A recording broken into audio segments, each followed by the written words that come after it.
Ele disse que não contasse para ninguém, que seria nosso segredo. Disse que ia me matar se eu abrisse a boca. E eu, com apenas 12 anos, acreditei naquele monstro. O sangue nas minhas pernas foi só o começo do pesadelo. Bom dia, meus queridos. Meu nome é Clotilde, mas todo mundo me chama de Vó Tide. Tenho 79 anos, nasci e cresci em Presidente Prudente, no interior de São Paulo, e hoje vou contar uma história que guardei por quase 67 anos. Uma história que muitos da minha família nem sabem direito, porque a vergonha e o medo me calaram por tanto tempo. Se você está assistindo esse vídeo, deixa um like e se inscreve no canal. Essa velha aqui agradece de coração. Me conta lá nos comentários de que parte do Brasil você está me assistindo. Às vezes fico imaginando como minhas palavras chegam em lugares que nunca pisei na vida, e isso me dá uma alegria que nem sei explicar. Também comenta alguma coisa que você gosta de fazer. Estou à procura de novas atividades de lazer para me divertir no meu tempo livre. Estou ansiosa para ler todos os comentários.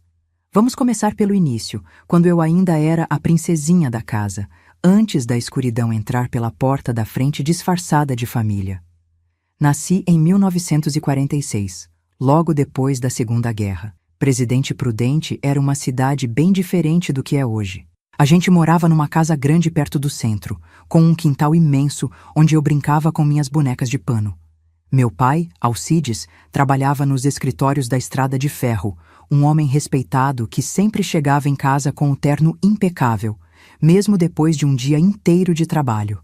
Mamãe, a dona Isaura, era professora primária, daquelas que sabia de cor os nomes de todos os alunos.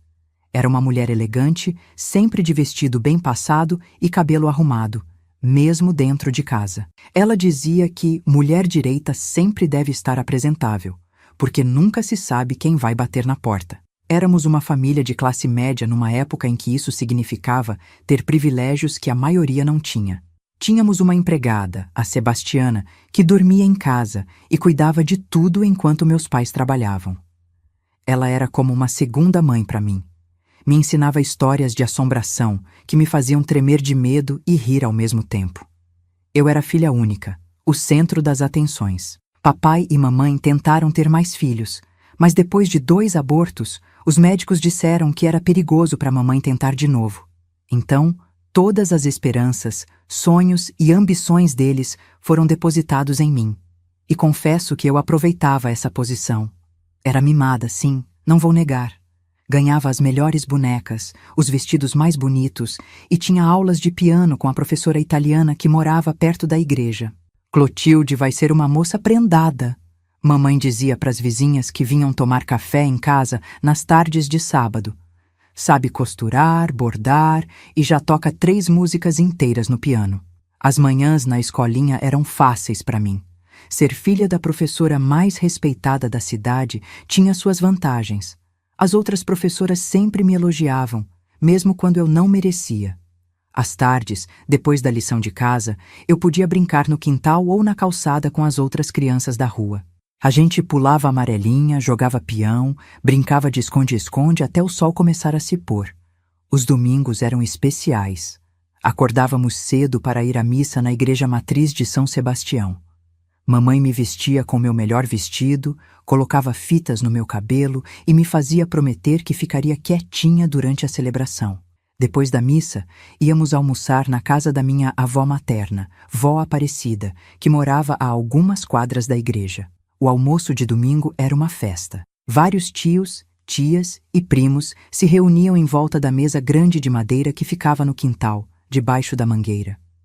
Vó Aparecida fazia macarronada com molho de galinha caipira que demorava 2 dias para ficar pronto. O cheiro daquela comida é uma das memórias mais vivas que tenho da minha infância feliz. Vovô Benedito, marido da vó Aparecida, era um homem calado, mas carinhoso. Trabalhava na roça desde menino e, mesmo aposentado, ainda mantinha uma horta impecável no fundo do quintal. Era dele que eu ganhava as melhores frutas, mangas, jabuticabas, goiabas, colhidas na hora, ainda mornas do sol. Minha avó paterna, Vó Olinda, era viúva desde que eu era bebê. Morava sozinha numa casinha pequena do outro lado da cidade. A visitávamos uma vez por mês, sempre levando mantimentos e remédios. Era uma senhora de poucas palavras, sempre vestida de preto, mas que sorria com os olhos quando me via chegar. Foi em 1957, eu tinha 11 anos, quando as coisas começaram a mudar. Vó Aparecida, aquela que fazia a melhor macarronada do mundo, começou a sentir dores fortes. No começo, todos achavam que era apenas a idade. Ela já tinha 67 anos naquela época. Mas as dores não passavam, e ela foi ficando cada vez mais magra, mais fraca. É um tumor, ouvi papai dizendo baixinho para a mamãe uma noite, quando achavam que eu estava dormindo. O médico disse que já se espalhou pelo corpo todo. Não entendi direito o que aquilo significava, mas sabia que era algo grave pelo modo como mamãe começou a chorar, abafando os soluços com as mãos para que eu não ouvisse. Vó Aparecida durou apenas 3 meses depois do diagnóstico. Vi minha mãe, sempre tão forte e controlada, desmoronar aos poucos. Ela começou a faltar no trabalho para cuidar da mãe doente. Passava dias e noites ao lado da cama, dando remédio, trocando lençóis, rezando. Lembro do dia em que minha avó partiu. Era um domingo, ironicamente. Não houve macarronada, não houve risadas no quintal. Apenas silêncio e o som do choro contido dos adultos. Eu fiquei sentada no degrau da varanda, sem entender direito por que todo mundo estava tão triste, mas sentindo o peso daquela ausência que nunca mais seria preenchida. O enterro foi no dia seguinte. A cidade inteira parecia estar no cemitério. Vó Aparecida era conhecida e amada por muitos. Mamãe estava devastada, apoiada no braço do meu pai, parecendo que ia desmaiar a qualquer momento. Foi nesse dia que vi meu avô Benedito, viúvo aos 70 anos, chorar pela primeira vez. Não um choro escandaloso, mas lágrimas silenciosas que escorriam pelo rosto enrugado enquanto ele olhava fixamente para o caixão sendo baixado na terra. Nas semanas seguintes, a vida tentou voltar ao normal, mas havia uma sombra na nossa casa. Mamãe estava diferente, distante. Tentava sorrir para mim, mas eu percebia que não era o mesmo sorriso de antes. Papai fazia o possível para manter tudo funcionando. Me levava e buscava na escola, ajudava a Sebastiana com algumas tarefas da casa, tentava animar mamãe com pequenos presentes. Foi aí que meu avô Benedito começou a aparecer mais em casa. No começo, vinha apenas para o almoço de domingo, que agora era na nossa casa. Depois, começou a aparecer durante a semana também. Teu avô tá muito sozinho naquela casa, explicou papai. Tua mãe é a única filha que mora na cidade. Os tios todos estão longe. É nossa responsabilidade cuidar dele agora. Eu gostava do vovô. Ele sempre trazia balas de hortelã no bolso e me contava histórias de quando era menino na roça. Histórias de onças que apareciam na plantação, de pescarias no rio, de festas de São João, onde conheceu minha avó. Eram histórias simples, mas que me faziam viajar para um tempo que eu nunca conheci. Um dia, uns 2 meses depois do enterro da vovó, meu pai chegou em casa com uma expressão séria. Chamou mamãe e os dois ficaram conversando em voz baixa na cozinha por um bom tempo. Eu tentei ouvir, mas Sebastiana me mandou para o quarto fazer a lição. No jantar daquela noite, papai fez o anúncio. Clotilde, seu avô vai vir morar com a gente. Ele não pode mais ficar sozinho naquela casa. É muito grande para ele cuidar e ele anda esquecendo das coisas. Ontem deixou o fogão ligado e podia ter causado um incêndio. Mamãe concordou com a cabeça, embora seus olhos parecessem preocupados. Vamos arrumar o quartinho dos fundos para ele. Já falei com a Sebastiana, ela vai ajudar a trazer as coisas dele amanhã. Eu fiquei empolgada com a ideia. Ter o vovô em casa significava mais histórias, mais balas de hortelã, mais atenção. Não percebi, naquele momento, como mamãe parecia desconfortável com a situação. Não entendi o olhar de cautela que ela e papai trocaram. Como poderia imaginar que aquela decisão, tomada por amor e dever familiar, mudaria completamente o rumo da minha vida? Como poderia saber que por trás daquelas histórias de roça e daquelas balas de hortelã se escondia um monstro que destruiria minha infância para sempre? Naquela noite, dormi tranquila, sonhando com as histórias que vovô me contaria todos os dias. Mal sabia eu que os verdadeiros pesadelos estavam prestes a começar. Vovô Benedito chegou numa manhã de quarta-feira, carregando apenas uma mala de couro velha e uma caixa de papelão com seus pertences mais preciosos. Eu estava na escola quando ele se instalou no quartinho dos fundos, aquele que ficava depois da área de serviço, separado da casa principal por um pequeno corredor coberto. Agora o vovô vai fazer parte da nossa rotina, Clotilde, mamãe explicou enquanto preparava o jantar daquele dia.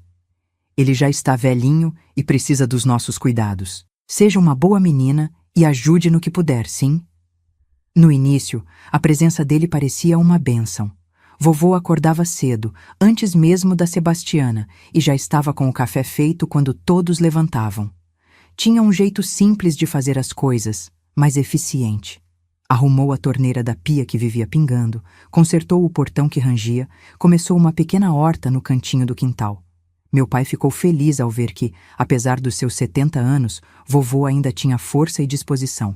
Seu Benedito tem mão boa para essas coisas, comentava papai com aprovação. É homem acostumado com serviço pesado desde menino. Os primeiros sinais de que algo não ia bem começaram sutilmente, como nuvens finas que anunciam uma tempestade distante. Notei que mamãe evitava ficar sozinha com o vovô. Quando ele entrava na cozinha enquanto ela cozinhava, mamãe logo encontrava uma desculpa para sair ou pedia para eu ficar ali com ela. Naquela época, achei que era só o luto ainda recente pela morte da vovó que deixava o ambiente pesado entre eles. Vovô passou a me dar ainda mais atenção.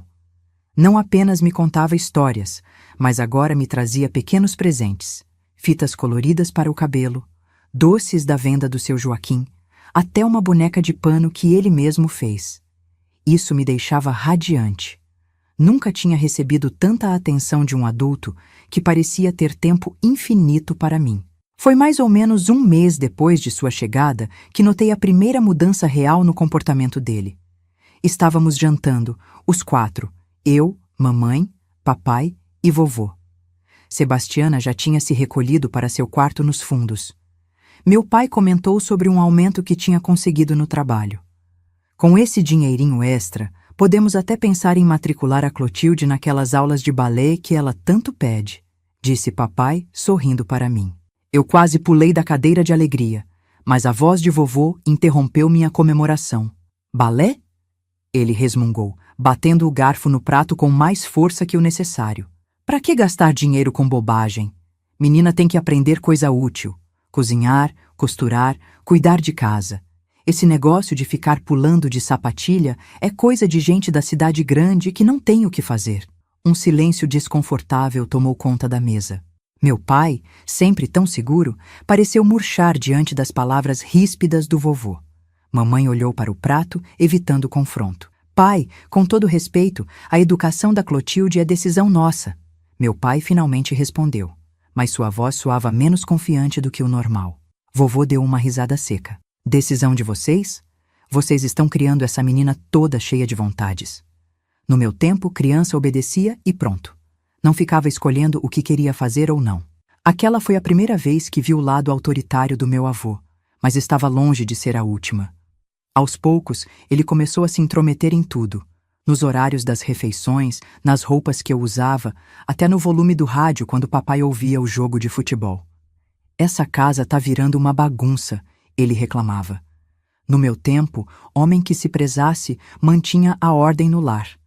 Era como se ele quisesse ser o dono de tudo, inclusive das pessoas.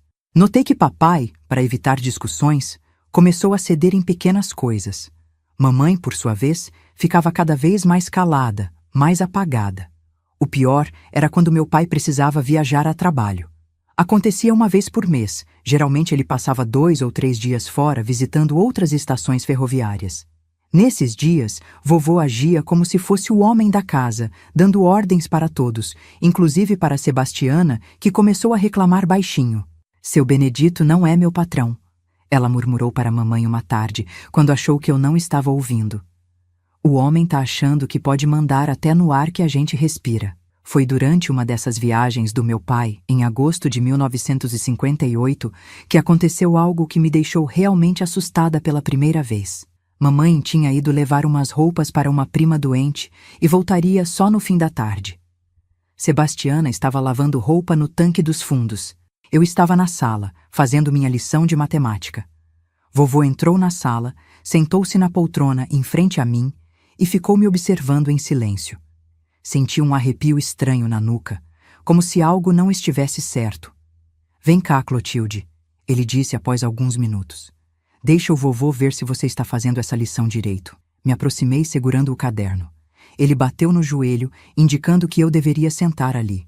Relutante, obedeci. Afinal, ele era meu avô, e sempre me ensinaram a respeitar os mais velhos. Você está ficando uma mocinha, ele murmurou, passando a mão pelo meu cabelo de um jeito que me deixou desconfortável. Já está quase na idade de casar, sabia? Tenho só 12 anos, vovô, respondi confusa. Na minha época, menina de 12 anos já estava prometida. Sua avó tinha 14 quando casou comigo. Sua mão desceu pelas minhas costas, num carinho que não parecia mais um carinho de avô. Precisa aprender a ser mulher logo. Naquele momento, Sebastiana entrou na sala carregando uma cesta de roupas. Vovô imediatamente tirou a mão das minhas costas e mudou o tom de voz. Essa menina não sabe nem fazer uma conta de dividir. No meu tempo, a gente aprendia isso com palmatória. Me levantei rapidamente, aliviada pela interrupção. Algo no olhar de Sebastiana me disse que ela tinha percebido algo estranho, porque franziu a testa e ficou de olho em mim pelo resto da tarde. À noite, depois do jantar, fui para meu quarto mais cedo, dizendo que estava com dor de cabeça. Na verdade, queria ficar longe do vovô. Havia algo no jeito que ele olhava para mim agora que me deixava com medo. Um medo que eu não conseguia explicar nem entender completamente. Deitada na minha cama, ouvi minha mãe e meu avô conversando na cozinha. As vozes começaram baixas, mas logo aumentaram. O Alcides é muito mole com essa menina. A voz de vovô ecoou pelo corredor. E você também. Tão criando uma inútil. Pai, por favor. A voz da mamãe soava cansada. A Clotilde é uma boa menina, estudiosa, educada. Educada? Ele interrompeu com uma risada fria. Ela mal olha na minha cara quando falo com ela. No meu tempo, criança olhava nos olhos dos mais velhos e obedecia sem questionar. Os tempos são outros, pai, e peço que respeite nossa maneira de criar nossa filha. Houve um barulho, como se alguém tivesse batido na mesa. Respeitar? Respeito era o que você devia ter por mim. Sou seu pai. Depois que sua mãe morreu, vocês me jogaram nesse quartinho dos fundos como se eu fosse um cachorro velho. Ninguém jogou o senhor em lugar nenhum. A voz da mamãe tremeu. Estamos tentando cuidar do senhor, dar conforto. Conforto? Ele riu de novo, daquele jeito que me dava arrepios. Me enfiam naquele cubículo enquanto vocês ficam na casa grande? Me servem por último na mesa? Me mandam calar a boca quando dou um conselho? Houve um silêncio, e então a voz da mamãe, agora mais baixa. Se o senhor não está feliz aqui, pode voltar para sua casa. Ninguém obrigou o senhor a vir.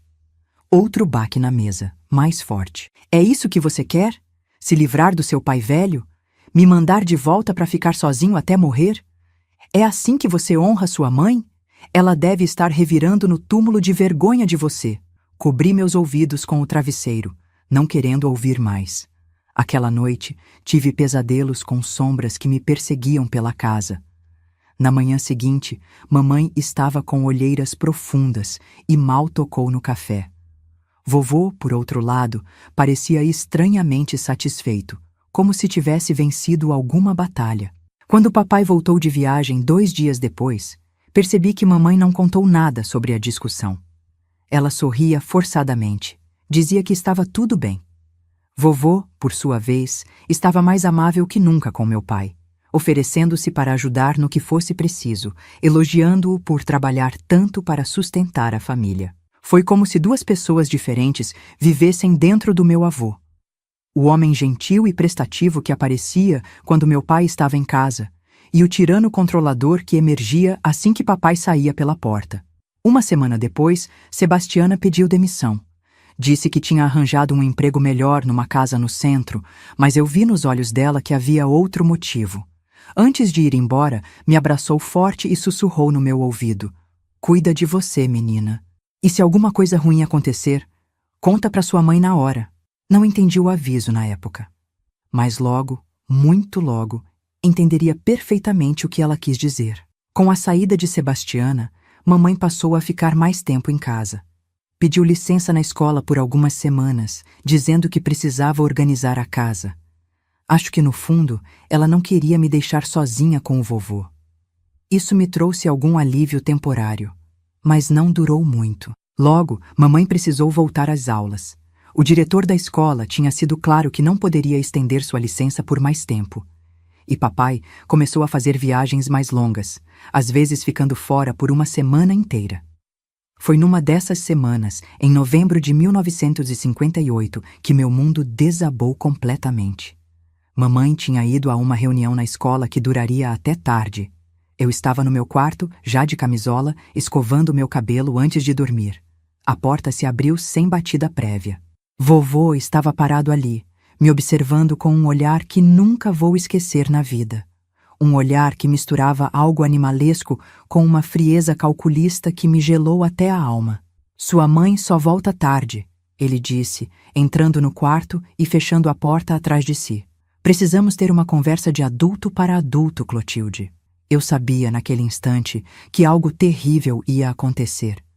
Um pavor primitivo se apoderou de mim, fazendo meu coração bater tão forte que parecia que ia explodir no peito. O que aconteceu nos minutos seguintes é algo que ainda me assombra nas noites mais escuras. Suas mãos ásperas, seu peso me imobilizando contra a cama, a dor lancinante, meus gritos abafados pela mão enrugada que cobria minha boca.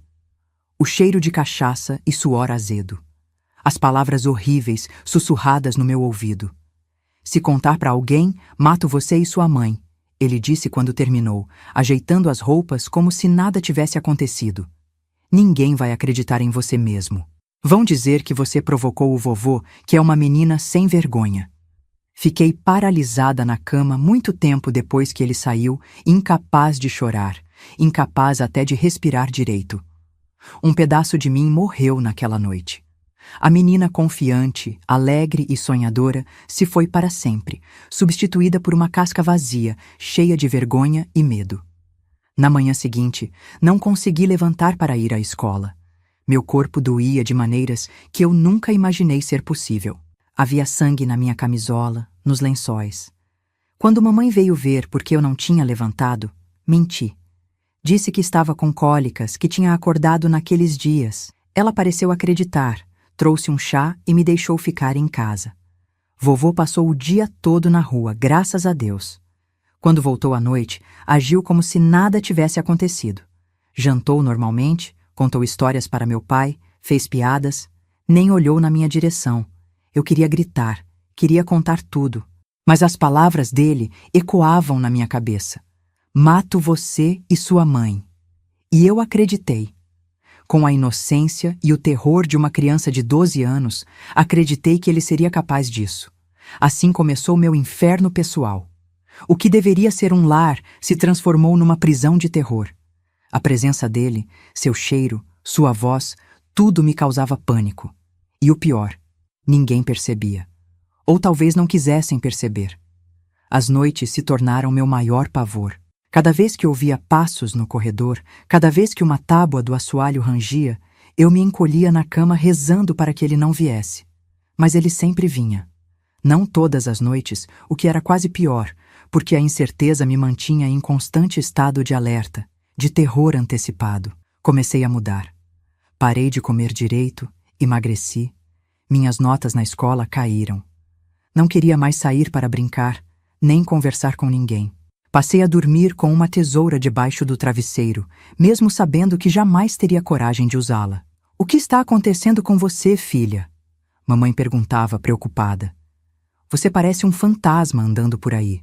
Eu queria tanto contar. As palavras chegavam até a ponta da língua.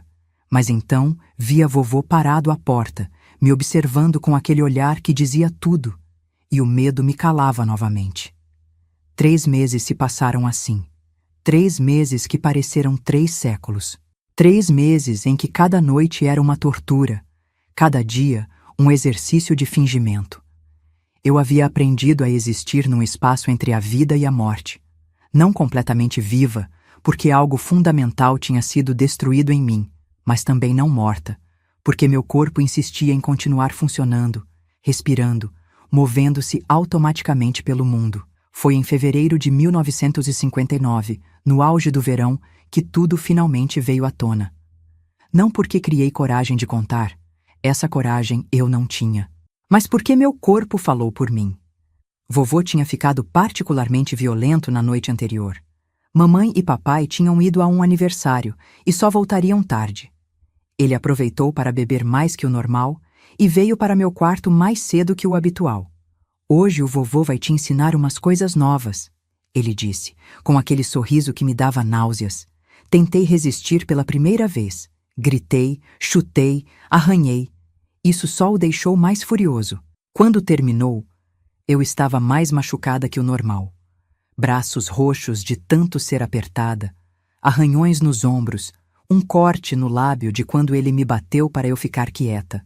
Na manhã seguinte, não conseguia esconder os machucados. Era verão, fazia um calor insuportável, e mamãe entrou no quarto, enquanto eu ainda dormia. Quando puxou o lençol para me acordar, viu os hematomas nos meus braços, o sangue seco no lábio cortado. O grito dela acordou a casa inteira. O grito da minha mãe naquela manhã quente de fevereiro foi como um rasgão no tecido do silêncio que tinha me sufocado por meses. Seus olhos percorreram meu corpo marcado, parando em cada hematoma, em cada arranhão, no corte do meu lábio. Vi o horror crescer em seu rosto enquanto a compreensão do que estava acontecendo finalmente a atingia como um raio. Meu Deus, Clotilde! Quem fez isso com você? Ela perguntou, sentando-se na beirada da cama, as mãos tremendo ao se aproximarem dos meus braços roxos. Não consegui responder. Era como se um nó tivesse se formado na minha garganta, bloqueando qualquer palavra. Depois de meses guardando aquele segredo horrível, não sabia como começar, como fazer aquelas palavras saírem da minha boca. Como contar para minha própria mãe que seu pai, o homem que ela tinha acolhido em nossa casa, estava destruindo minha vida noite após noite? Papai apareceu à porta, ainda abotoando a camisa do pijama, o cabelo despenteado de quem acabou de acordar. O que aconteceu? Ele perguntou, alarmado com o grito. Os olhos dele se arregalaram ao me ver. Nunca tinha visto meu pai daquele jeito, o rosto pálido, as pupilas dilatadas pelo choque, as mãos fechadas em punhos tão apertados que os nós dos dedos ficaram brancos. Por um instante terrível, pensei que vovô também apareceria ali. Que ele entraria no quarto com aquela cara de preocupação falsa, fingindo não saber nada, pronto para inventar alguma mentira. Meu corpo inteiro se contraiu com essa possibilidade. Mas foi justamente esse medo óbvio, essa reação física de pavor, que finalmente fez minha mãe entender. Vi o momento exato em que a percepção atravessou seu rosto. Seus olhos se encheram de lágrimas e ela cobriu a boca com a mão, como se quisesse impedir um grito ainda maior de escapar. Foi ele, não foi? Ela sussurrou, a voz trêmula. Foi meu pai? Não precisei responder com palavras. Meu silêncio, as lágrimas que finalmente começaram a escorrer pelo meu rosto, o tremor incontrolável do meu corpo, tudo confirmou o que ela temia. Meu pai cambaleou como se tivesse levado um soco no estômago.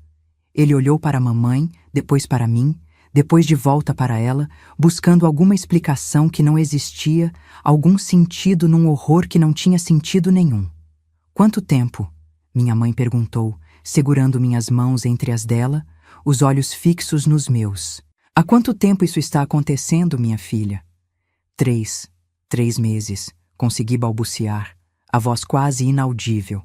Desde novembro, 3 meses, 90 dias.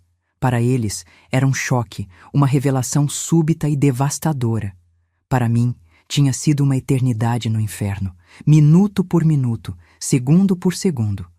O rosto da minha mãe se contorceu numa expressão que nunca tinha visto antes. Uma mistura de dor, raiva e culpa que parecia envelhecê-la 10 anos em 10 segundos. Por que não nos contou antes? Meu pai perguntou, a voz rouca. As palavras do vovô ecoaram na minha cabeça. Se contar para alguém, mato você e sua mãe. Mesmo agora, com o segredo revelado, aquela ameaça ainda tinha poder sobre mim. Ele disse que ia nos matar se eu contasse. falei entre soluços. Disse que ninguém ia acreditar em mim, que iam dizer que eu provocava ele. Meu pai soltou um som estranho, como um animal ferido.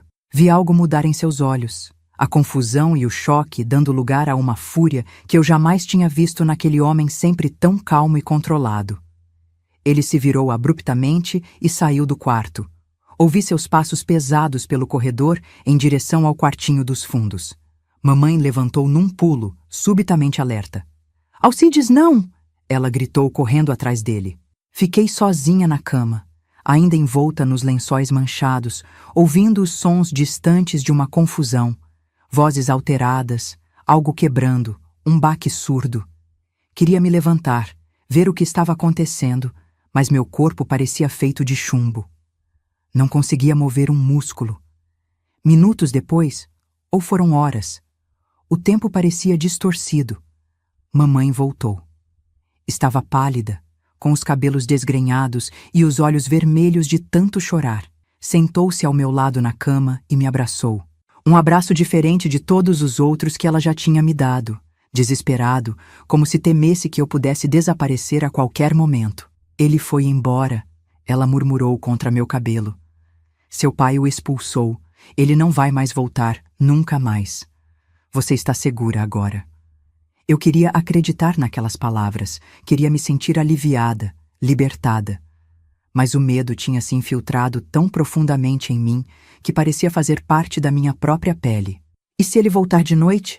perguntei, a voz embargada pelo terror que essa possibilidade me causava.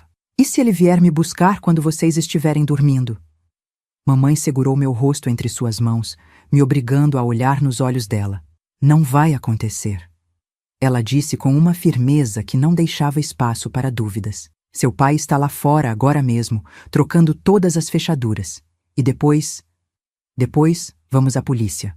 A palavra polícia provocou uma nova onda de pânico em mim. Significava que outras pessoas saberiam, que eu teria que contar tudo de novo, reviver cada detalhe horrível. "Não quero ir", chorei, escondendo o rosto nas mãos. "Não quero que ninguém saiba." "Entendo seu medo, minha filha", mamãe disse acariciando meu cabelo. "Mas precisamos fazer isso, para que ele nunca mais faça mal a você ou a qualquer outra menina." Naquele dia, não fomos à polícia. Em vez disso, mamãe me levou ao médico, um velho amigo da família que atendia em casa com discrição. Lembro do rosto dele ficando cada vez mais sombrio enquanto me examinava, fazendo perguntas em voz baixa que eu mal conseguia responder. "Ela vai precisar de cuidados", ele disse à minha mãe quando terminou. "Não apenas físicos." Na manhã seguinte, ainda dolorida e exausta, fui levada à delegacia.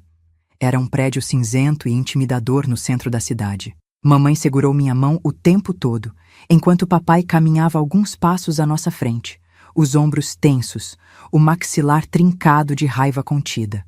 Nos levaram para uma sala pequena, com paredes descascando e um ventilador barulhento que apenas circulava o ar quente. Um delegado de bigode grisalho ouviu nossa história, anotando tudo num caderno surrado. Seu rosto permanecia impassível, profissional, mas vi algo mudar nos seus olhos quando entendeu o que tinha acontecido. "Precisamos do depoimento da menina", ele disse, olhando mais para meus pais do que para mim. "Sozinha." "Não", protestei, agarrando o braço da minha mãe com força. "Não quero ficar sozinha." "É o procedimento", o delegado explicou com uma gentileza surpreendente. "Mas sua mãe pode ficar, se você preferir." Assim, com mamãe ao meu lado, contei tudo. Cada noite, cada abuso, cada ameaça. As palavras saíam em jatos entrecortados por soluços, enquanto eu mantinha os olhos fixos nas minhas próprias mãos, incapaz de encarar os adultos na sala. Quando terminei, o silêncio era tão denso que parecia ter peso próprio. O delegado pigarreou, visivelmente desconfortável. "Vamos encontrá-lo", ele garantiu. "Ele não vai escapar." Mas escapou. Pelo menos por um tempo. As semanas seguintes foram um borrão de médicos, de perguntas repetidas exaustivamente, de olhares de pena que me seguiam por toda parte. A notícia se espalhou rapidamente, como acontece em cidades pequenas. Os sussurros me acompanhavam nos corredores da escola, no caminho para a igreja, nas lojas do centro. É aquela menina. Dizem que o avô... Coitadinha. Não era mais Clotilde, a menina mimada, filha do funcionário da estrada de ferro e da professora respeitada. Era a vítima, um objeto de curiosidade mórbida e piedade superficial. Em casa, as coisas também mudaram drasticamente. Meus pais, devastados pela culpa de não terem percebido o que estava acontecendo, converteram essa culpa em superproteção. Nunca mais fiquei sozinha. Sempre havia alguém comigo. Mamãe, papai, uma tia que veio passar uma temporada conosco. As janelas agora tinham trancas novas, e papai verificava 2, 3 vezes se todas as portas estavam bem fechadas antes de irmos dormir. Mudaram-me para o quarto deles. Meu antigo quarto, aquele onde o pesadelo tinha acontecido tantas vezes, foi trancado. Ninguém entrava lá. Era como se aquele espaço tivesse sido contaminado para sempre. As noites eram o pior. Mesmo sabendo que estava segura, que ele não poderia mais me alcançar, os pesadelos vinham sem falta. Acordava gritando, encharcada de suor frio, sentindo o peso dele sobre mim, o cheiro de cachaça, as mãos ásperas na minha pele. Mamãe me abraçava até eu parar de tremer, murmurando palavras de conforto que não conseguiam alcançar o lugar escuro onde meu medo vivia. A polícia procurou vovô por toda parte. Ele tinha desaparecido como fumaça. Alguns diziam que tinha voltado para o interior de Minas Gerais, onde nasceu. Outros que tinha fugido para o Mato Grosso, onde ninguém o conhecia. Houve até quem dissesse que ele tinha se matado jogando-se no rio. Eu não acreditava em nenhuma dessas histórias. No meu coração infantil e aterrorizado, tinha certeza de que ele estava por perto, me observando, esperando o momento certo para cumprir sua ameaça. Em abril de 1959, 2 meses após a descoberta, comecei a terapia. Era algo raro naquela época. Uma cidade pequena como Presidente Prudente mal tinha psiquiatras, quanto mais psicólogos especializados em trauma infantil. Mas meus pais moveram montanhas para encontrar ajuda. Mamãe chegou a vender suas joias para pagar as consultas em São Paulo, para onde viajávamos uma vez por semana. A doutora Helena era uma mulher de meia idade, com olhos gentis por trás de óculos de armação dourada. Seu consultório era acolhedor, com poltronas macias e uma estante cheia de livros e pequenos brinquedos. Não precisa falar se não quiser, ela me disse no nosso primeiro encontro. Podemos apenas ficar aqui, em silêncio, até você se sentir confortável. Foi o que fizemos nas primeiras sessões. Eu sentava, olhava pela janela, às vezes pegava um dos brinquedos e o manipulava distraidamente.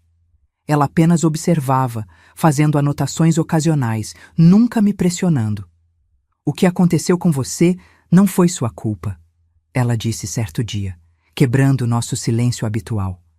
Nada do que você fez ou deixou de fazer causou isso. A culpa é inteiramente dele. Aquelas palavras, tão simples e diretas, me atingiram como um raio.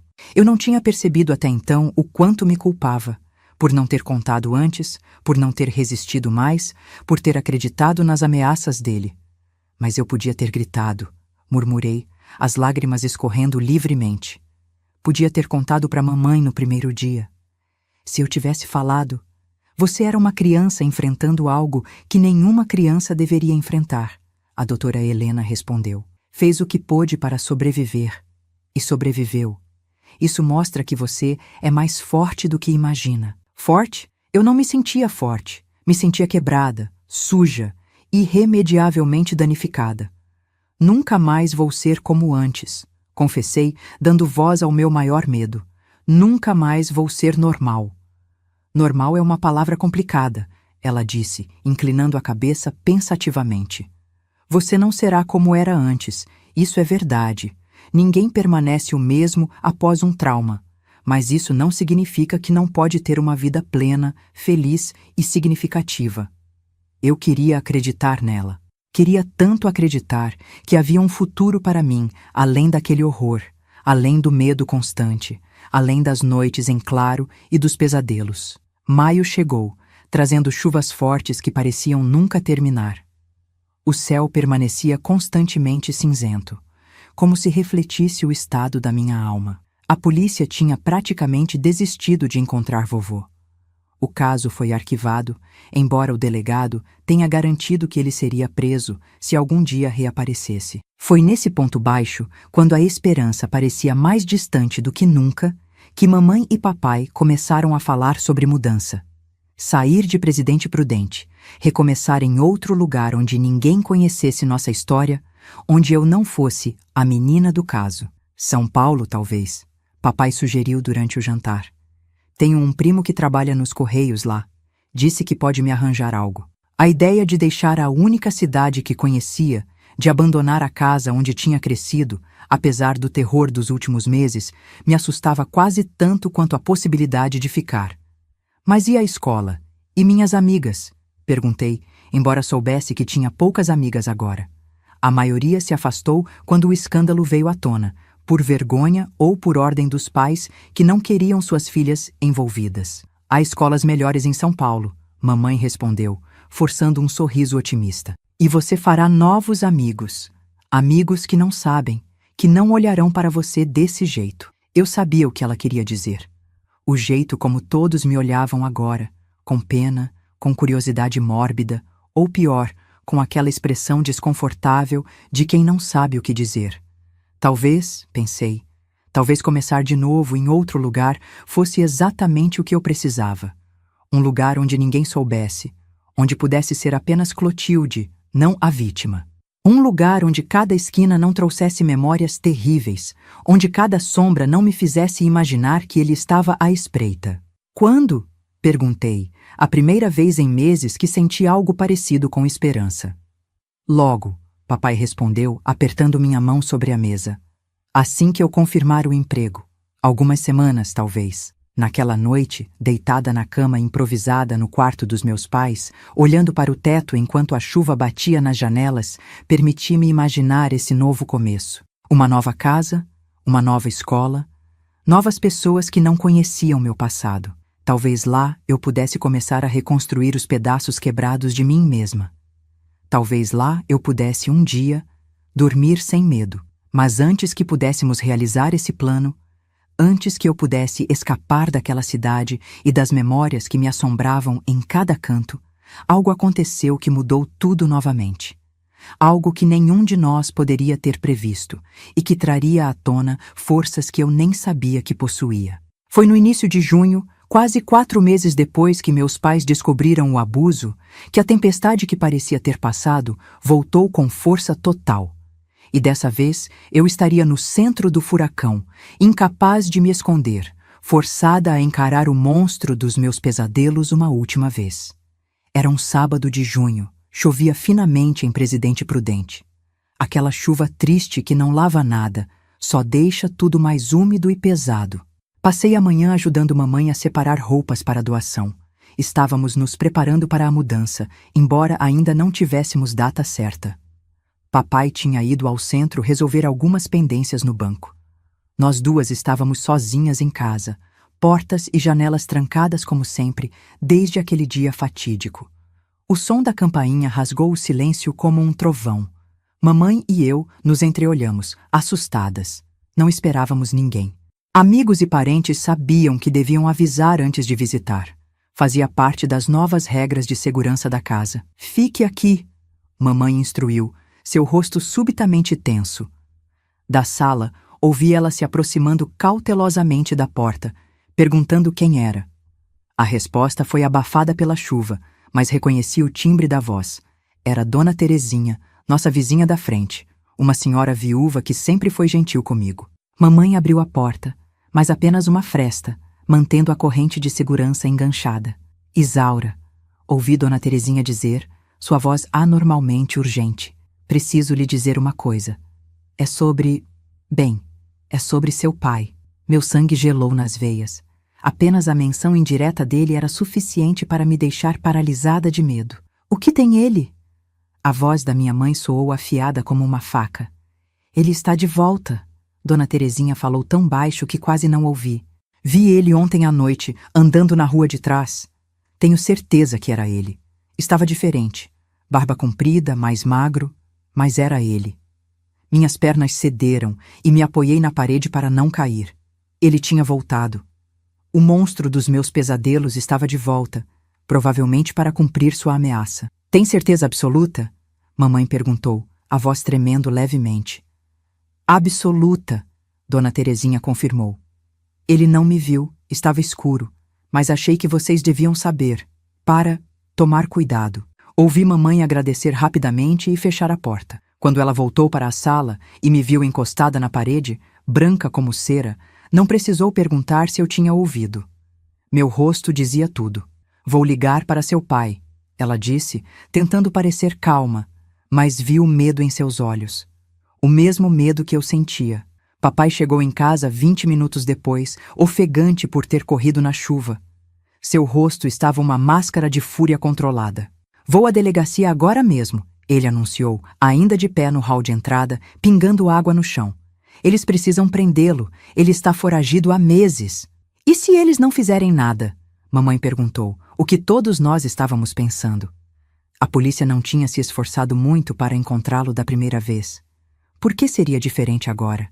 Uma conversa tensa se seguiu na cozinha. Mamãe e papai discutindo em vozes baixas, ocasionalmente olhando para mim, sentada silenciosamente à mesa. Falavam sobre fugir naquela mesma noite, sobre ficar com parentes em outra cidade até que tudo se resolvesse, sobre contratar alguém para proteger a casa.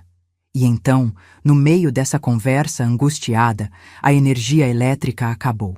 A casa ficou mergulhada na escuridão, exceto pelos clarões ocasionais dos relâmpagos que a tempestade, agora mais forte, arremessava contra as janelas. Um silêncio absoluto caiu sobre nós três, enquanto nos dávamos conta de nossa súbita vulnerabilidade.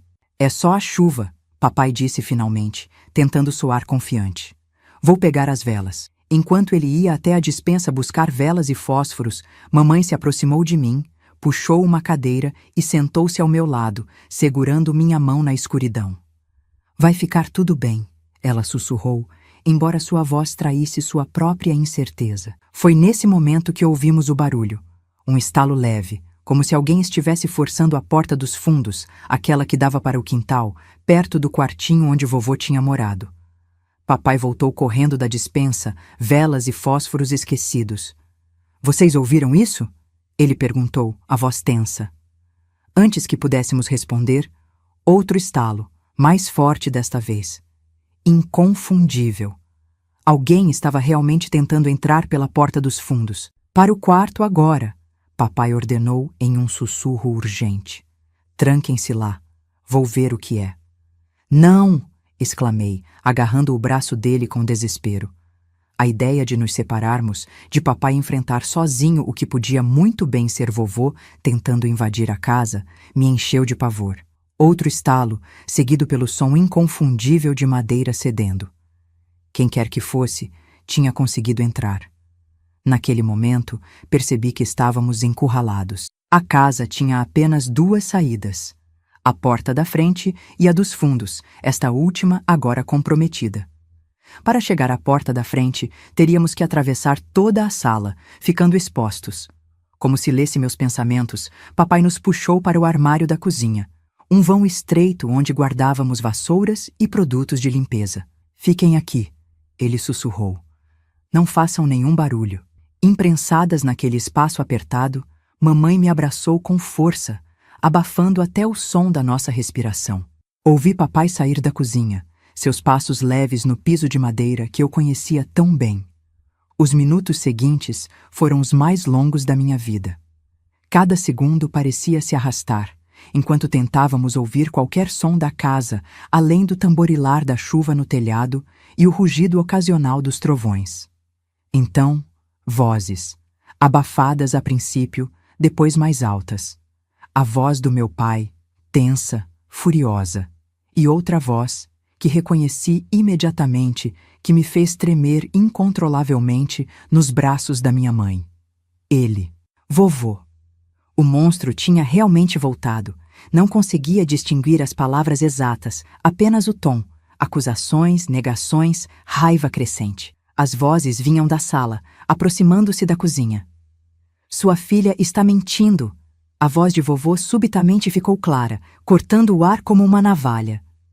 Essas meninas hoje em dia inventam coisas, veem na televisão e acham que... Cale a boca! Meu pai vociferou. Saia da minha casa agora, ou juro por Deus que desta vez eu te mato. Um barulho de luta, corpos se chocando, algo quebrando. Mamãe me apertou ainda mais contra si, suas lágrimas silenciosas molhando meu cabelo. Não vou embora sem falar com aquela mentirosa, vovô gritou. Ela precisa confessar que inventou tudo isso. Olha o que vocês fizeram comigo, me transformaram num fugitivo, num criminoso. Outro estrondo, o som inconfundível de um corpo caindo pesadamente no chão. Mamãe não aguentou mais, empurrou a porta do armário e saiu, me puxando consigo. A cena que encontramos na cozinha, iluminada apenas pelos relâmpagos ocasionais, ficaria gravada para sempre na minha memória. Meu pai estava caído perto da mesa, um filete de sangue escorrendo de sua testa. Vovô estava de pé, segurando uma garrafa quebrada, obviamente a arma que tinha usado contra papai. Ao nos ver, seu rosto se contorceu num sorriso que não tinha nada de humano. Aí estão vocês, ele disse, dando um passo em nossa direção. A ingrata da minha filha e a mentirosa da minha neta. Estava quase irreconhecível. A barba branca agora estava comprida e suja, os olhos injetados, a roupa encharcada colando no corpo magro. Cheirava a cachaça, suor e ódio. O medo me paralisou, como tantas vezes antes. Mas algo diferente aconteceu então. Algo que nem eu mesma esperava. Uma raiva que eu não sabia que existia dentro de mim. Uma fúria acumulada ao longo daqueles meses de terror e sofrimento explodiu de repente, varrendo o medo para longe. Eu não menti, gritei, minha voz soando estranhamente adulta aos meus próprios ouvidos. Você sabe o que fez, você sabe. Vovô pareceu atordoado por um instante, talvez pela minha ousadia, talvez por ver a menina aterrorizada que ele conhecia transformada em alguém que ousava enfrentá-lo. Esse momento de hesitação foi tudo que mamãe precisou. Com um movimento rápido, ela pegou a frigideira pesada de ferro que estava no fogão e, antes que vovô pudesse reagir, acertou-o com toda a força na lateral da cabeça. O impacto foi brutal. Vovô cambaleou soltando a garrafa quebrada e caiu de joelhos atordoado. Sangue começou a escorrer de um corte acima da orelha. Papai já estava se levantando, cambaleante mas determinado. Vi em seus olhos o mesmo que senti no meu coração. Não haveria mais medo, não haveria mais fuga. Aquela noite, de um jeito ou de outro, o pesadelo terminaria. O que aconteceu a seguir parecia ocorrer em câmera lenta. Vovô, mesmo ferido, tentou se levantar, agarrando a borda da mesa para se apoiar. Seus olhos, nublados pela dor e pelo álcool, fixaram-se em mim com ódio puro. Você... Ele rosnou, tentando dar um passo em minha direção. Você destruiu tudo. Papai se colocou entre nós, protegendo-me com seu corpo. Ao mesmo tempo, mamãe correu para o telefone na parede, que milagrosamente ainda funcionava apesar da falta de luz, e discou rapidamente. Polícia! Ela gritou ao telefone. Por favor, venham rápido! Rua das Acácias, 247. Ele invadiu nossa casa, está tentando atacar nossa filha. Vovô, percebendo que estava encurralado, fez uma última tentativa desesperada. Num movimento inesperadamente ágil para um homem da sua idade, agarrou uma faca da pia e avançou contra meu pai. Tudo aconteceu muito rápido. Meu pai se esquivou, tentando desarmar vovô. Houve uma luta breve e violenta. Vi a lâmina da faca refletir a luz de um relâmpago enquanto os dois homens lutavam por seu controle. Então, um grito. A faca caiu no chão com um tinido metálico.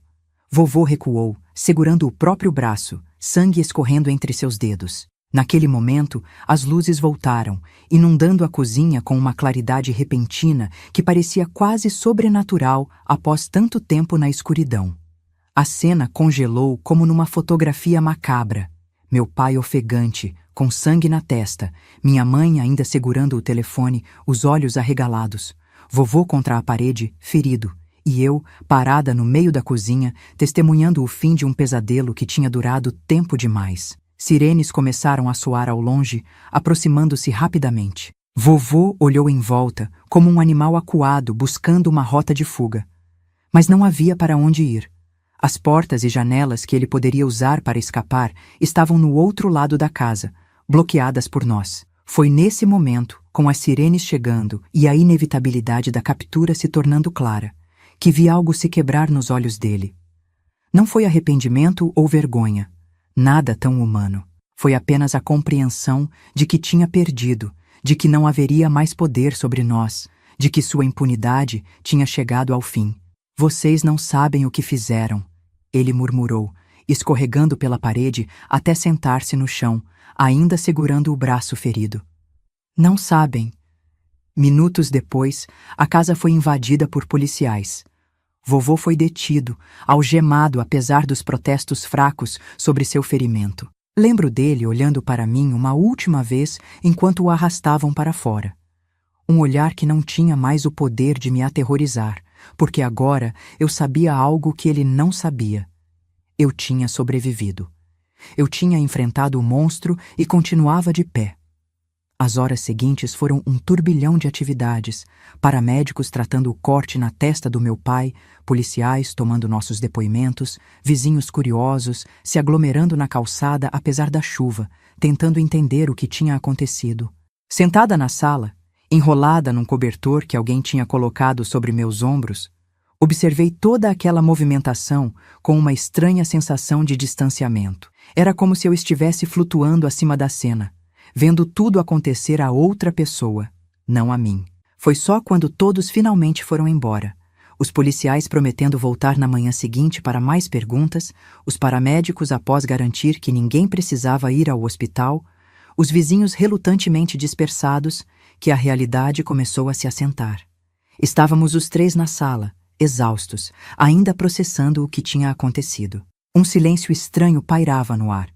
Não o silêncio opressivo do medo que tinha sido nossa companhia constante por meses, mas um silêncio diferente, quase pacífico. Acabou, papai disse finalmente, sua voz baixa, mas firme.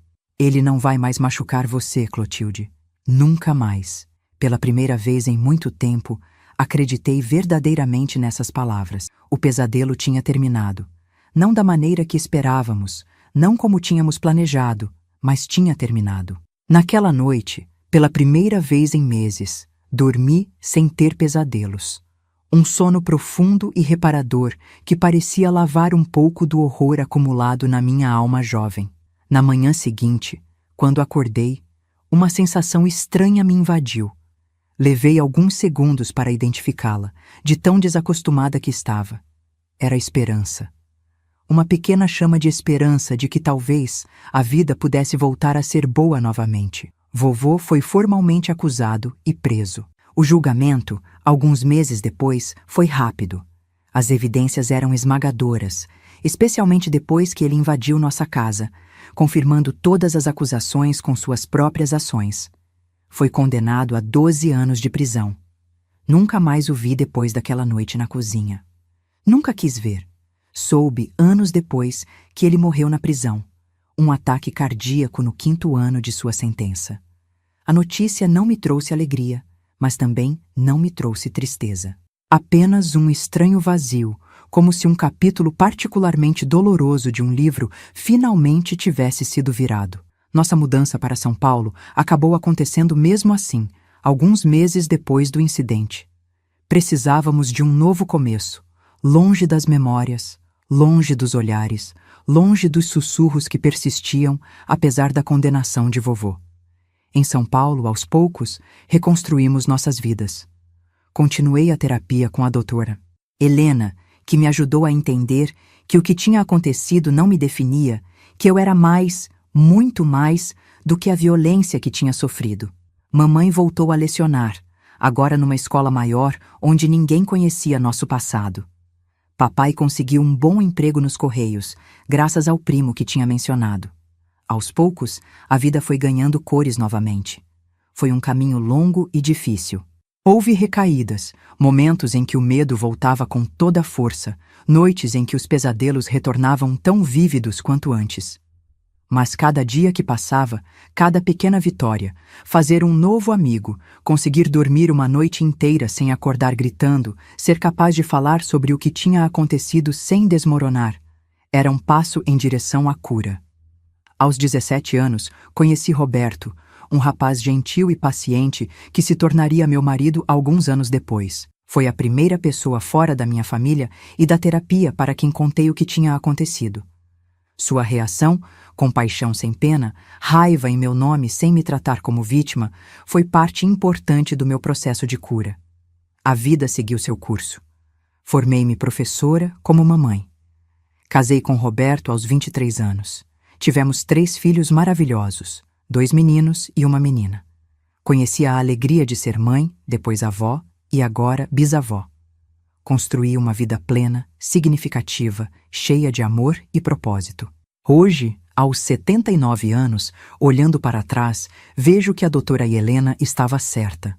O que aconteceu comigo não me definiu. Mudou-me, sim. Como poderia não mudar? Mas não determinou quem eu me tornaria. Foi um capítulo horrível na minha história, não a história inteira. Aprendi que a cura nem sempre significa esquecer. Às vezes, significa lembrar sem que a dor te destrua. Significa carregar as cicatrizes, mas não se deixar paralisar por elas. Significa transformar sua própria dor em compaixão pelos outros, em força para proteger aqueles que ama, em sabedoria para reconhecer tanto a escuridão quanto a luz que existe em todos nós. E talvez, mais importante, aprendi que sobreviver é apenas o começo. O verdadeiro triunfo está em viver, plena, autenticamente, corajosamente, apesar das feridas, apesar dos medos, apesar das perdas. É por isso que conto esta história hoje. Não para chocar ou causar pena, mas para que talvez alguma outra menina, alguma outra mulher, alguma outra pessoa que carrega feridas invisíveis, saiba que não está sozinha, que a escuridão, por mais densa que pareça, não dura para sempre, que há luz do outro lado, esperando por quem tem coragem de seguir caminhando. O veredito daquele julgamento ainda ecoa nos meus ouvidos como se fosse ontem. Culpado, disse o juiz, golpeando a mesa com seu martelo. Vovô recebeu 12 anos de prisão, mas para mim, nenhuma sentença seria suficiente para compensar o que ele tinha feito. Mesmo sabendo que ele estava atrás das grades, as cicatrizes permaneciam abertas em minha alma. No dia seguinte ao julgamento, mamãe, papai e eu tivemos uma conversa séria em nossa cozinha. O ar estava pesado, não apenas pela condenação do vovô, mas porque todos sentíamos que algo ainda não estava resolvido. A justiça oficial havia feito seu trabalho, mas havia uma justiça maior, mais profunda, que permanecia pendente. 12 anos? Murmurou papai, passando a mão pelo cabelo já riscado de fios brancos. Ele pode sair antes por bom comportamento. E depois? Vamos viver sempre olhando por cima do ombro? Mamãe suspirou, seus olhos revelando o peso impossível que carregava. A dor de saber que seu próprio pai, o homem que deveria proteger sua família, havia destruído a inocência de sua única filha. Precisamos fazer algo definitivo, ela disse com uma determinação que nunca tinha visto antes em seus olhos, sempre tão gentis. Algo que garanta que ele jamais terá a chance de fazer mal a Clotilde novamente. Foi ali, naquela cozinha, que o plano começou a tomar forma. Não um plano vingativo ou violento. Meus pais nunca foram pessoas de violência. Era um plano de proteção, de recomeço, de reconstrução de nossas vidas, de uma maneira que aquele homem jamais pudesse nos alcançar novamente. Vamos deixar Presidente Prudente, anunciou papai. Não apenas mudar de cidade, mas desaparecer. Refazer nossas vidas onde ele jamais possa nos encontrar, mesmo que um dia saia da prisão. São Paulo havia sido nosso plano inicial, mas agora parecia óbvio demais. Era o primeiro lugar onde ele nos procuraria se um dia recuperasse a liberdade. Precisávamos de algo mais radical, mais seguro. O norte, sugeriu mamãe, surpreendendo-nos. Minha prima Durvalina se mudou para Belém do Pará há anos. Diz que é outro mundo, outra vida. Ninguém nos conheceria lá. Belém. O nome soava como uma promessa exótica de novos começos. Quase 2.000 quilômetros de distância de Presidente Prudente, separados não apenas pela geografia, mas por paisagens, climas e culturas completamente diferentes. Mas e os empregos? A escola da Clotilde, nossa casa? Questionou papai, a preocupação de prover para a família nunca deixando sua mente.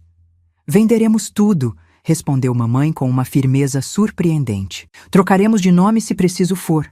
Faremos o que for necessário para proteger nossa filha. Observei meus pais naquela conversa, maravilhada com sua determinação, com o amor que demonstravam por mim.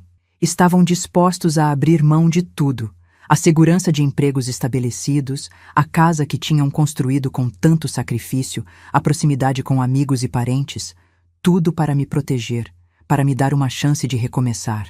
O que acha, Clotilde? Papai perguntou, finalmente se voltando para mim. Você está pronta para um novo começo? Para deixar tudo isso para trás? Olhei ao redor da cozinha, para as paredes que testemunharam tantas memórias, algumas felizes, outras terríveis. Pensei na escola onde todos me olhavam com pena ou curiosidade mórbida. Pensei nas ruas de Presidente Prudente, que agora pareciam sempre esconder sombras. Cada esquina um lembrete do que tinha acontecido. Sim, respondi, sentindo pela primeira vez em muitos meses algo parecido com entusiasmo. Quero ir, quero começar de novo. Os preparativos para nossa nova vida começaram discretamente, quase em segredo. Não queríamos que ninguém soubesse para onde estávamos indo, nem mesmo os poucos parentes com quem ainda mantínhamos contato. Papai contou apenas para seu chefe, inventando uma história sobre problemas de saúde que exigiam tratamento em outro clima. Vendemos a casa para um casal de São Paulo que nem chegou a visitar o imóvel. Compraram por meio de um corretor, atraídos pelo preço abaixo do mercado que oferecemos para acelerar a venda. Os móveis maiores foram incluídos na venda. O resto foi doado ou vendido em pequenos lotes, para não chamar atenção. Mamãe escreveu para a prima em Belém, pedindo ajuda para encontrar uma casa para alugar e informações sobre escolas e possíveis empregos. As cartas eram enviadas para um endereço intermediário, a casa de uma colega de trabalho de confiança, para evitar qualquer rastro caso alguém da família de vovô tentasse nos localizar. Em 2 meses, tudo estava pronto. Deixamos Presidente Prudente numa madrugada de outubro de 1959, quando a cidade ainda dormia. Um único táxi carregando 3 pessoas e 6 malas, tudo o que restava de nossa vida anterior. Fomos até Bauru, onde pegaríamos o trem para São Paulo, e de lá um avião para Belém. A viagem foi longa e cansativa. O avião, uma novidade para mim, em outra situação teria sido excitante, mas estava exausta demais, emocionalmente drenada para sentir qualquer coisa além de um vago alívio por estarmos cada vez mais longe de Presidente Prudente. Chegamos a Belém numa tarde quente e úmida, que fez minhas roupas grudarem no corpo instantaneamente. Durvalina, a prima de mamãe, nos esperava no pequeno aeroporto com um sorriso caloroso e abraços apertados. Ela não conhecia os detalhes do que tinha acontecido. Mamãe tinha contado apenas que tivemos problemas sérios e precisávamos recomeçar. Mas sua hospitalidade sem perguntas foi exatamente o que precisávamos. A Belém de 1959 era uma cidade fascinante, tão diferente de tudo que eu conhecia que às vezes parecia que tínhamos viajado para outro país, não apenas para outro estado. As cores vibrantes, os cheiros intensos de frutas tropicais e especiarias, o calor constante, a chuva que caía todos os dias pontualmente no meio da tarde, o ritmo mais lento da vida, tudo conspirava para criar a sensação de que realmente tínhamos deixado nosso passado para trás. Alugamos uma casa pequena, mas arejada no bairro do Marco, não muito longe de onde Durvalina morava.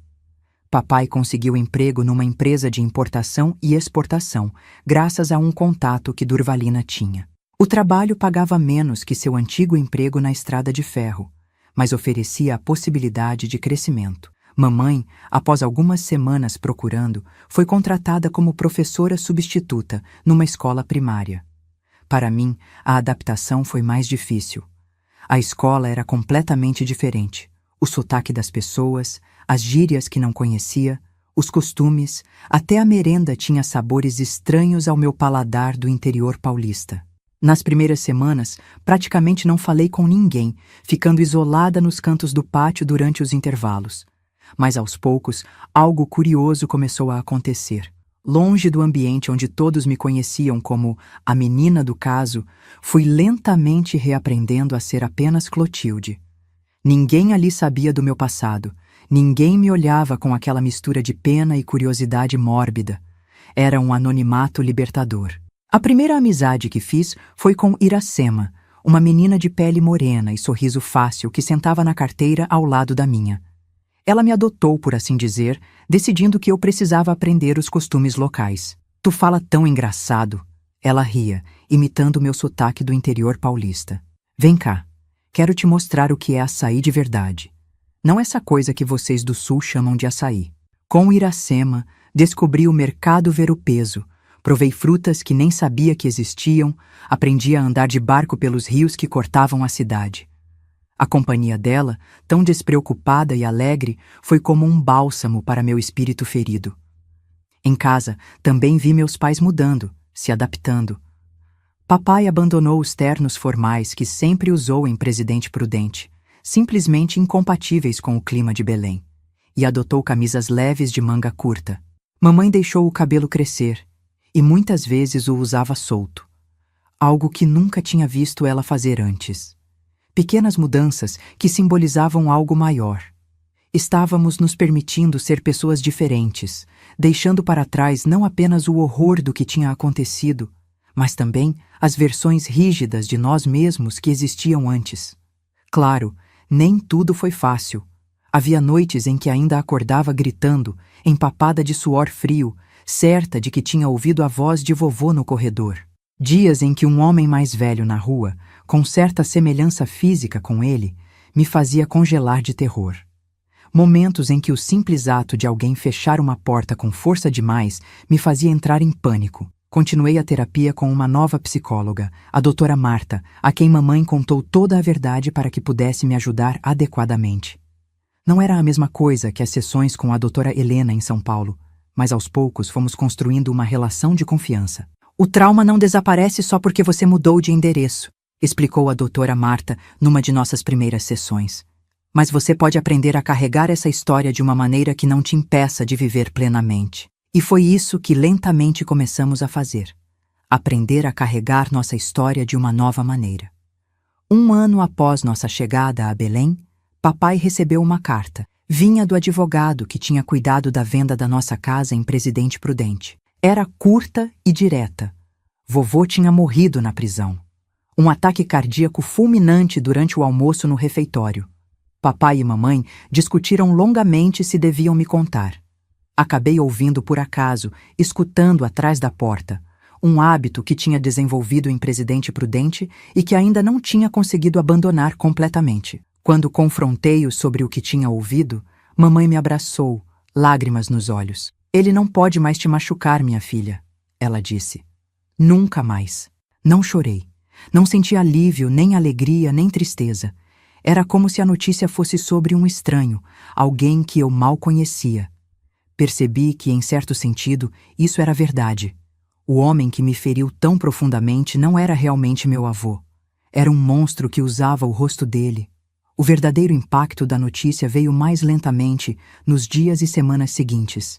Percebi que já não precisava olhar por cima do ombro constantemente. Que não precisávamos mais manter nossa localização em segredo. Que o medo de que ele um dia pudesse sair da prisão e nos encontrar tinha finalmente se dissipado. Foi como se um peso enorme tivesse sido removido de nossos ombros.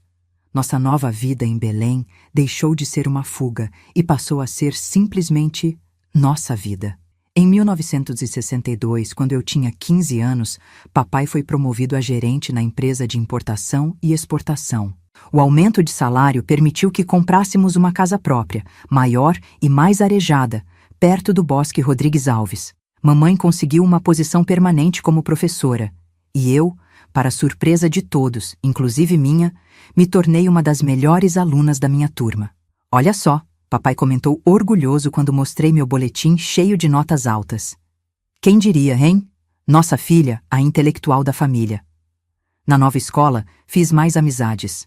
Comecei a participar do grupo de teatro, descobrindo que atuar, ser outra pessoa por algumas horas, tinha um efeito terapêutico curioso sobre mim. No palco, deixava de ser Clotilde, a menina com um passado doloroso, e me tornava quem quer que o papel exigisse.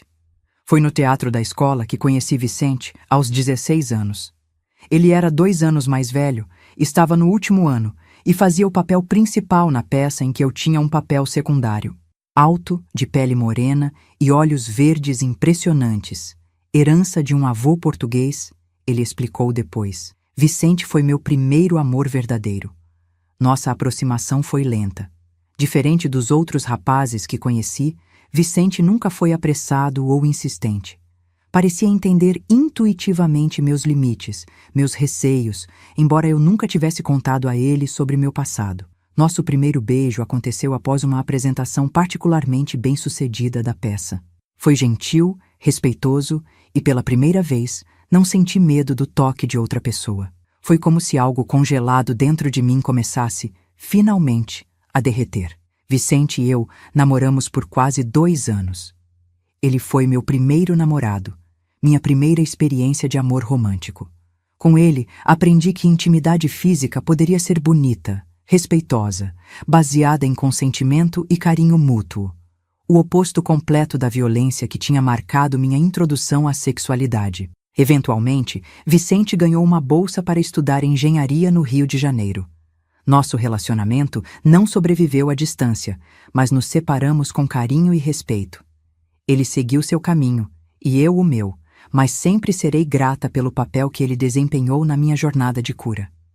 Em 1966, aos 19 anos, ingressei na Universidade Federal do Pará para estudar letras. Foi lá que conheci Roberto, um estudante de direito de olhos gentis e ideias apaixonadas sobre justiça social. Ele era de Santarém, filho de um comerciante e uma professora, e tinha vindo a Belém especificamente para estudar na universidade. Nossa amizade começou em um projeto conjunto entre os cursos de Letras e Direito, uma iniciativa para levar educação básica a comunidades ribeirinhas. Passávamos horas discutindo os materiais, planejando as aulas, ocasionalmente discutindo sobre abordagens pedagógicas.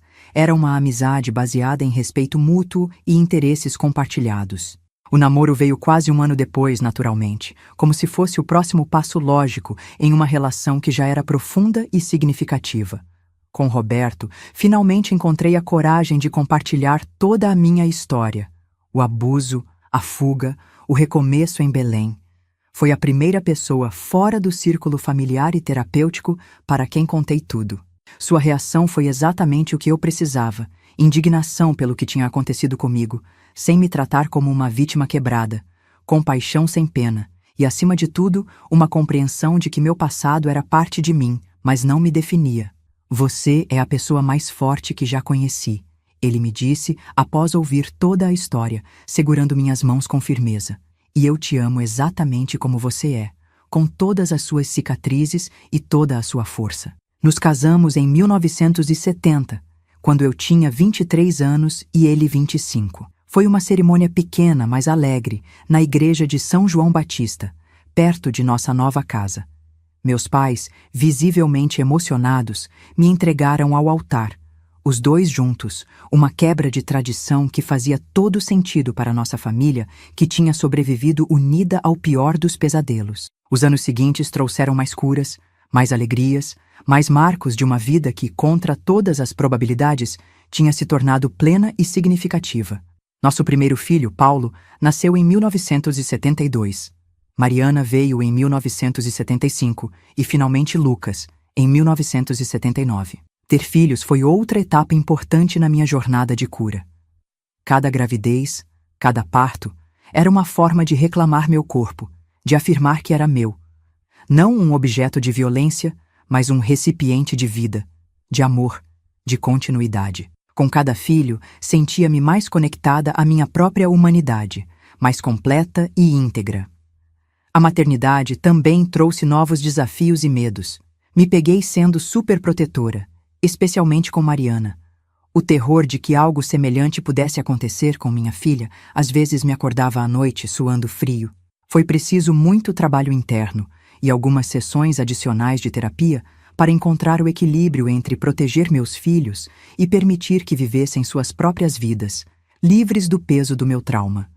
Meus pais foram avós maravilhosos, presentes, amorosos, mas respeitando sempre nosso espaço como família. Papai se aposentou em 1980 e dedicou muito de seu tempo aos netos, ensinando-os a pescar, a consertar coisas, a apreciar os pequenos prazeres da vida. Mamãe continuou lecionando até 1985, quando também se aposentou e mergulhou de cabeça na vida de avó. A vida continuou seu curso, trazendo alegrias e tristezas, como acontece com todas as famílias. Perdi meu pai em 1990, de um ataque cardíaco repentino. O mesmo fim que tinha levado seu carrasco anos antes, uma ironia que não passou despercebida. Mamãe viveu mais, falecendo pacificamente em 2003, aos 84 anos, cercada de filhos, netos e até alguns bisnetos. Roberto e eu continuamos juntos, construindo uma vida que nunca imaginei ser possível nos dias escuros de 1958. Ele se tornou um advogado respeitado, especializando-se em direitos humanos e causas sociais. Eu me tornei professora universitária, compartilhando meu amor pela literatura com gerações de jovens. Nossos filhos cresceram, formaram suas próprias famílias. Paulo se tornou médico, Mariana seguiu meus passos e virou professora. Lucas escolheu a engenharia. Juntos, me deram 7 netos maravilhosos, que agora estão começando a me presentear com bisnetos. Hoje, aos 79 anos, olhando para trás nesta longa jornada, vejo claramente como o plano desesperado que meus pais conceberam naquela mesa de cozinha em 1959 mudou completamente o rumo das nossas vidas. Não apenas me afastando do perigo, mas abrindo caminhos que jamais teríamos trilhado se tivéssemos permanecido em Presidente Prudente. Aquela decisão de partir, de reconstruir tudo do zero, foi o ato mais corajoso e amoroso que meus pais poderiam ter feito por mim. Eles sacrificaram a segurança do conhecido, arriscaram tudo por um futuro incerto, apenas para me dar a chance de curar, de crescer, de viver sem a sombra constante do medo. A justiça oficial fez sua parte, condenou o monstro à prisão, onde eventualmente encontrou seu fim. Mas a verdadeira justiça, a que realmente importou para nossa família, foi a que construímos com nossas próprias mãos. A escolha deliberada de não permitir que aquela violência definisse o resto de nossas vidas, a recusa em ser para sempre vítimas, a determinação de construir algo belo a partir das ruínas. Se há uma lição que esta longa vida me ensinou, e que gostaria de compartilhar com vocês que me assistem, é que nosso poder de cura é muito maior do que imaginamos. Não importa quão profundas sejam as feridas, quão escura seja a noite. Sempre existe a possibilidade do amanhecer, sempre há um caminho para a reconstrução, para a redenção, para a alegria. Meus queridos que me assistiram até aqui, agradeço de coração por ouvirem esta velha contar sua história.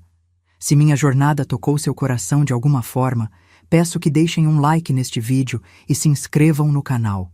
Cada inscrição me faz sentir que valeu a pena abrir meu coração, que minhas palavras podem talvez trazer conforto ou força para alguém que está passando por seu próprio vale de sombras. E se você quiser ouvir mais histórias de superação como a minha, entre no grupo de WhatsApp do canal.